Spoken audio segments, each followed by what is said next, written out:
Hello বন্ধুরা, স্বাগত তোমাদের সবাইকে আমাদের ট্র্যাক অ্যানিমে চ্যানেলে, যেখানে আজকে আমরা নিয়ে এসেছি সোলো লেভেলিং এর পর্ব 4। তাহলে চলো শুরু করা যাক। সাং জিনবো এখন হসপিটালের বেডে বসে তার সামনে স্ক্রিনটাকে দেখতে পায়, আর একই সাথে সে এটাও বুঝতে পারে যে সে ছাড়া ওই স্ক্রিনটা অন্য কেউ দেখতে পারবে না। তাই সে মনে মনেই ভাবে, আমার কি ওদেরকে বলে দেওয়ার দরকার ছিল যে আমার সামনে এই স্ক্রিনটা রয়েছে? তবে যাই হোক, সে এখন তার সামনে স্ক্রিনটাকে ছোঁয়ার চেষ্টা করে, এইটা ভেবে যে এটা কোনো টাচ স্ক্রিন কিনা। আর এই সমস্ত করতে করতেই তার বোন তার ঘরে চলে আসে, আর তার এইরকম ভাবে হাওয়াতে হাত নাড়ানো দেখে তার বোন বলে, তুমি এই সমস্ত কি করছো? আমাকে এখন এইটা বলো না যে তোমার মাথাও খারাপ হয়ে গেছে। আর এখন তার বোন তার সামনে চলে আসে আর চেঁচিয়ে বলে, আমি তোমাকে বলেছিলাম না ডানজেনের ভেতর ঠিকভাবে থাকতে? আর আমাকে একটা কথা বোঝাও তো, সবসময় তুমিই কেন আহত হও, আর কোনো হান্টার তো আহত হয় না?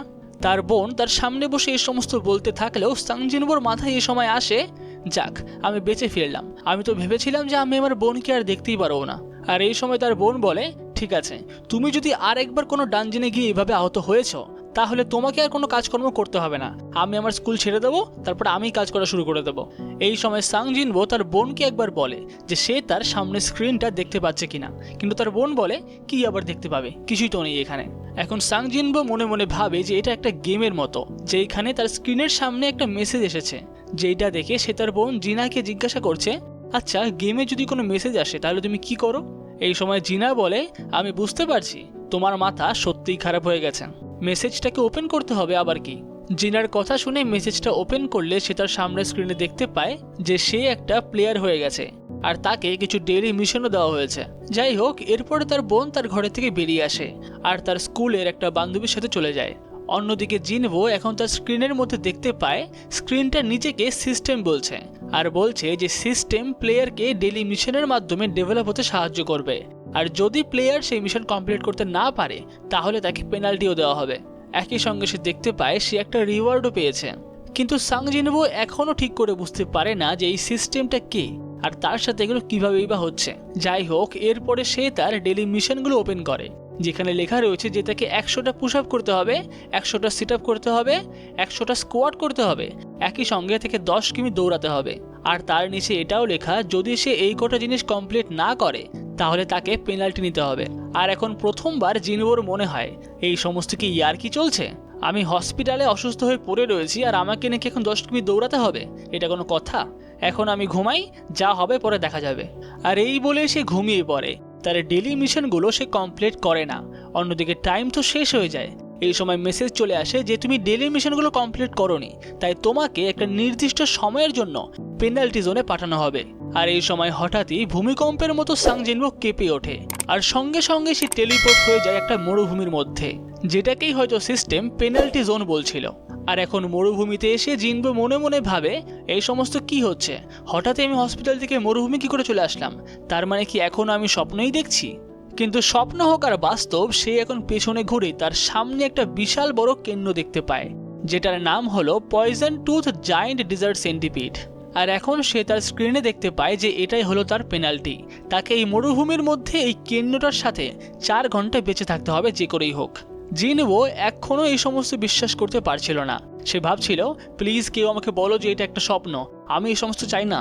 কিন্তু না চাইলেও তার কাছে কিচ্ছু করার নেই। সে এখন সারা মরুভূমি জুড়ে দৌড়াতে থাকে আর কোনোভাবে নিজেকে সেই বড় কেন্দ্রটা থেকে বাঁচিয়ে রাখে। যাই হোক, এভাবে দৌড়াদৌড়ি করতে করতে 4 ঘন্টা কেটে যায় আর তার পেনাল্টিও শেষ হয়ে যায়। পেনাল্টি শেষ হওয়া মাত্রই সে সঙ্গে সঙ্গে ছিটকে এসে পড়ে আবার হসপিটালের তার ঘরে। আর এখন এই পেনাল্টি কোয়েস্টটাকে কমপ্লিট করার জন্য সে একটা রিওয়ার্ডও পায়, কিন্তু সেই রিওয়ার্ড ওপেন করার মতো শক্তি তার কাছে এখন থাকে না। আর এই সময় তার ঘরে একটা নার্স চলে আসে আর দেখতে পায় যে সাং জিনবো মাটিতে পড়ে রয়েছে আর তার আশেপাশে অনেক বালিও রয়েছে, যেটা দেখে সেই নার্সটা আরো কয়েকজনকে সাহায্যের জন্য ডাকে। এর পরের দিন আমরা দুটো নার্সের মধ্যে কথাবার্তা দেখতে পাই, যার মধ্যে একজন বলছে, ওই নতুন পেশেন্টটাকে চিনো তো সাং জিনবো, ও কিন্তু একটা হান্টার। যেটা শুনে অন্য নার্সটা বলে, হ্যাঁ আমিও তাই শুনেছি, আর তুমি দেখোই না, ওর তো জ্ঞান ফিরেছে বেশি দিন হয়নি, তাও ও সারাদিন শুধুমাত্র দৌড়াদৌড়ি করে। কিন্তু ডাক্তার কি বলেছেন জানো? যে হান্টাররা সাধারণ মানুষের থেকে একটু অন্যরকমের হয়, মানে তাদের শরীরে কিছু হলেও তারা খুব তাড়াতাড়ি সুস্থ হয়ে যায়, আর একটু দৌড়াদৌড়ি বা ব্যায়াম করলে তাদের কিছু হবে না। আর এই সময় তারা জানলা দিয়ে বাইরে তাকিয়ে দেখতে পায় যে সাং জিনবো এখনো দৌড়াচ্ছে, যেটা দেখে ওই নার্সগুলো আবার বলে, ডাক্তার তো বলেছিল একটু একটু ব্যায়াম করলে কোনো ব্যাপার না, কিন্তু সাং জিনবো তো পুরো দিন ধরেই দৌড়াচ্ছে। অন্যদিকে সাং জিনবো মনে মনে ভাবে 4 দিন হয়েছে আমার জ্ঞান ফিরেছে, আর এই 4 দিনে আমি অনেক কিছুই বুঝতে পেরেছি। প্রথমত তো এইটা যে স্ক্রিনটা আমি আমার সামনে দেখতে পাই সেটা কোনো স্বপ্নের ব্যাপার না, সেটা আসলেই একটা জিনিস, আর এটা শুধুমাত্র আমিই দেখতে পাই, আমি ছাড়া কারোর পক্ষে এটা দেখা সম্ভব না।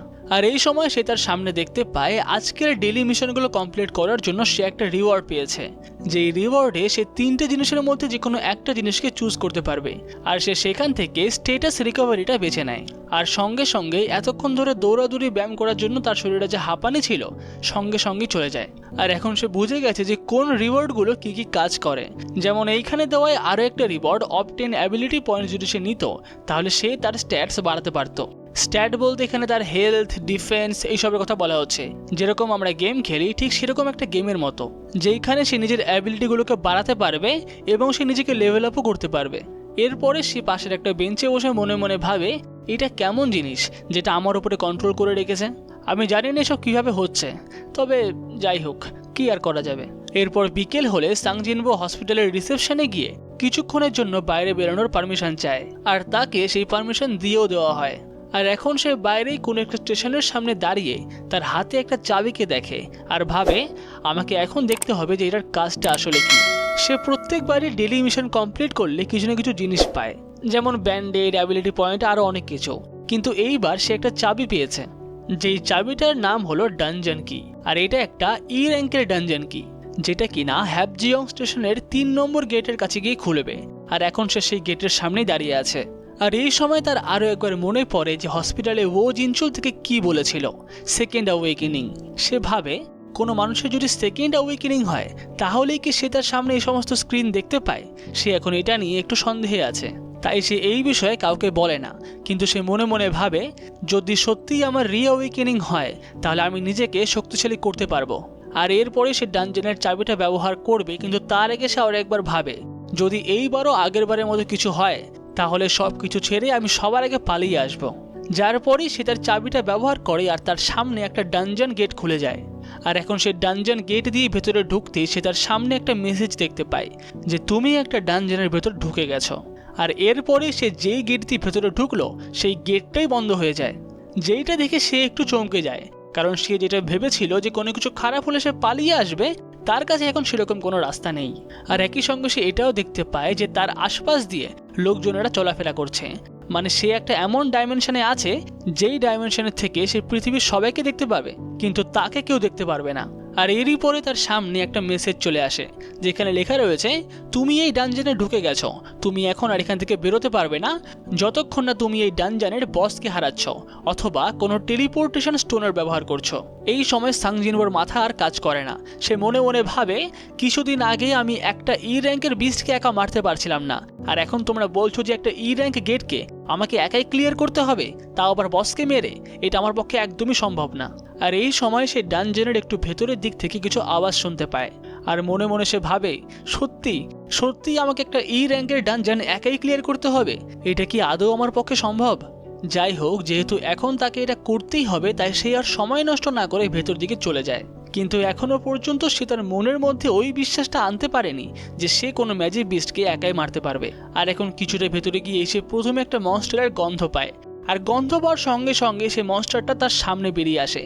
সে দেখতে পায় যে এটা একটা বিস্ট টাইপের মনস্টার, যেটা দেখতে হলো নেকড়ের মতো। আর এখন সেই মনস্টারটা খুবই গতিবেগের সঙ্গে জিনবোর দিকে এগিয়ে আসতে থাকে। এখন এই মনস্টারটা তার সামনে এসে দাঁড়িয়ে পড়ে, কিন্তু সাং জিনবো এখনো ভাবে সে গবলিনকে মারতে পারে না, সে এই মনস্টারকে কি করে মারবে। এই সময় সে বুঝতে পারে যে তার পা আর কাজ করছে না, কারণ সে ভয় পেয়ে আছে। কিন্তু তাকে এত কিছু ভাবার সময় সেই মনস্টারটা দেয় না। মনস্টারটা দ্রুত গতিবেগের সঙ্গে জিনবোর দিকে এগিয়ে আসে। এখন জিনবো তার অ্যাটাকের থেকে কোনোভাবে নিজেকে বাঁচিয়ে নেয় আর বলে আমার সাথে এইখানে কোনো হিলার নেই, তার মানে কোনোভাবেই আমাকে আহত হওয়া যাবে না। আর এরপরে সেই মনস্টারটা সাং জিনবোর উপর আরও কয়েকবার অ্যাটাক করে, আর প্রত্যেকবারই সাং জিনবো নিজেকে কোনো না কোনোভাবে বাঁচিয়ে নেয়। আর এইভাবে নিজেকে বাঁচাতে বাঁচাতে সে এটা লক্ষ্য করে যে তার শরীরে একটু অন্য রকমের শক্তি এসছে, মানে তার যেন নিজের শরীরটাকে একটু হালকা বলে মনে হচ্ছে, সে তার শরীরকে যে কোনোভাবে চালাতে পারছে। আর এইটা বোঝা মাত্রই তার মাথায় আসে ওই পাথরের মূর্তিগুলোর গুহাতে আমি ভাবছিলাম যদি আমাকে আরেকবার সুযোগ দেওয়া হতো, আর আমাকে দেওয়াও হয়েছে, আমাকে আবার বাঁচিয়ে ফেলা হয়েছে, আমি জানি না কি করে, কিন্তু এইবার আমি আর সেই ভয় পেয়ে থাকবো না। আর এইটা বলেই সে খুব সাহস জুগিয়ে সেই মনস্টারটার দিকে একটা বিশাল জোরে ঘুষি মারে। যেই একটা ঘুষিতেই সেই মনস্টারটা ছিটকে অনেক দূরে পড়ে যায়। যেটা দেখে সে নিজের উপরেই অবাক হয়ে যায়, এটা কি করে হলো? এটা কি এই কারণে হচ্ছে যে আমি এই কদিন ধরে ট্রেনিং করছিলাম? কিন্তু একই সঙ্গে সে দেখতে পায় যে সেই মনস্টারটা এখনো মরেনি। সে আবারও জিনুবোর দিকে অ্যাটাক করতে আসে। সে বুঝতে পারে যে এইভাবে মেরে কিচ্ছু হবে না। নর্মাল অ্যাটাক বিস্টদের ওপর তেমন কিছু কাজ করে না, কিন্তু তবুও সে সেই মনস্টারটার সঙ্গে লড়াই করতেই থাকে। তাকে বারবার ঘুষি মারতে থাকে আর পিছন দিকে ফেলতে থাকে। এইভাবে কিছুক্ষণ লড়াই করার পর সে মনে মনে ভাবে, আমি তো ওই একটা মনস্টারকেই মারতে পারছি না, তাহলে এই ডানজনটাকে আমি একা কি করে ক্লিয়ার করব? আর এরপরে যখন মনস্টারটা জিনবোর উপর অ্যাটাক করে, জিনবোর শরীরের এক জায়গাতে কেটে যায়। আর জিনবো এখন তার সঙ্গে লড়াই করতে করতে ভাবে, এইভাবে খালি হাতে লড়াই করে হবে না, আমার কিছু তো একটা লাগবে লড়াই করার জন্য। আর এটা ভাবা মাত্রই সে তার পাশে তার স্ক্রিনে ইনভেন্টারি দেখতে পায়। যেই ইনভেন্টারিতে একটা অস্ত্র রয়েছে। সে সেটার ভেতরে হাত ঢুকিয়ে সেই অস্ত্রটাকে বের করে, যেটা হলো একটা তরোয়াল। আর সেই তরোয়ালটা দিয়ে সে এইবার বিস্টটাকে মারে, আর এইবার বিস্টটা মরেই যায়। সাং জিনবো এখন মনে করে যে এই তরোয়ালটা হয়তো মিস্টার কিমের তরোয়াল, যে এই তরোয়ালটা ওই ডাবল ডানজনে ফেলে রেখে গেছিল। সে একই সঙ্গে এটাও মনে করতে পারে যে এই তরোয়ালটা নাকি মিস্টার কিম 3 মিলিয়ন ইয়ন দিয়ে কিনেছিল। সে মনে মনে ভাবে যে এত টাকা দিয়ে তরোয়াল কেনা আমার পক্ষে সম্ভব না, তাই আমি এখন থেকে এটাকেই ব্যবহার করব। আর একই সঙ্গে সে এখন তার সামনের স্ক্রিনের ইনভেন্টারিটা একটু ভালো করে দেখে। সে ভাবে এইখানে কি আরও জিনিসপত্র রাখা যাবে, কিন্তু সে এই সমস্ত বিষয়ে ভাবার বেশিক্ষণ সময় পায় না, কারণ সঙ্গে সঙ্গে তার সামনে ওই একই রকমের আরও 2টো বিস্ট চলে আসে। আর জিনুও এখন মনে মনে ভাবে, যেহেতু আমার কাছে একটা তরোয়াল আছেই, আমি আর ভয় পাবো না। এই বলেই সে সেই বিস্ট দুটোর সঙ্গে একাই লড়াই করা শুরু করে দেয়। 2টো বিস্টের সঙ্গে একা লড়াই করা তার পক্ষে সত্যিই খুবই মুশকিল হচ্ছিল, কিন্তু তবুও সে হার মানে না, সে লড়াই করতেই থাকে। তার মাথাতে একটা জিনিসই থাকে যে সে একবার মরেও আবার দ্বিতীয়বার সুযোগ পেয়েছে, আর এইবার সে কোনোভাবেই মরবে না। যেটা বলেই সে সেই 2টো বিস্টের মধ্যে একটা বিস্টকে সঙ্গে সঙ্গে মেরে ফেলে। আর একই সঙ্গে এটাও বলে, ওই পাথরের মূর্তিগুলোর কথা ভাবলে তোমরা তার কাছে কিছুই না। আর এরই সঙ্গে সোলো লেভেলিংয়ের পর্ব 4 এখানেই শেষ হয়। পরের পর্বটা খুব তাড়াতাড়ি আসবে, যেটাকে দেখার জন্য তোমাদেরকে একটা কাজই করতে হবে, চ্যানেলটাকে সাবস্ক্রাইব।